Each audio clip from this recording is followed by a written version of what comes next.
കണ്ണൂരിൽ മലയോര മേഖലയിൽ ശക്തമായ മഴ. ചെറുപുഴയിലുണ്ടായ വെള്ളപ്പാച്ചിലിൽ 2 വീടുകളിലും വ്യാപാര സ്ഥാപനങ്ങളിലും വെള്ളം കയറി. പ്രാപ്പൂയിലിൽ വീടിന് മുകളിലേക്ക് മതിലിടിഞ്ഞു വീണു.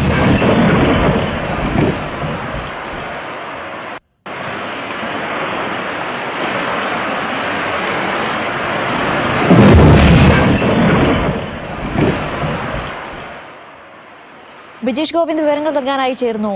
ബിജീഷ്, പ്രാപ്പൂയിൽ വീടിന് മുകളിലേക്ക് മതിലിടിഞ്ഞു വീണ ദൃശ്യങ്ങളാണ് കാണുന്നത് എന്നാണ് മനസ്സിലാക്കുന്നത്. എന്തായാലും കണ്ണൂരിലെ മലയോര മേഖലയിലെ സാഹചര്യം എങ്ങനെയാണ്? ശക്തമായ മഴ ഇപ്പോഴും തുടരുന്നുണ്ട്. ഒപ്പം എന്തൊക്കെ നാശനഷ്ടങ്ങൾ ഇതിനോടകം റിപ്പോർട്ട് ചെയ്തിട്ടുണ്ട്?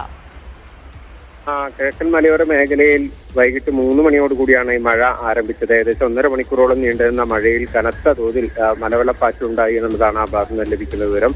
കാഷ്വാലിറ്റീസ് ഒന്നും ഉണ്ടായിട്ടില്ലെങ്കിലും ഇതുപോലെ കടകളിലും അതുപോലെ ചില വീടുകളിലേക്കും വെള്ളം കയറിയിരുന്നു.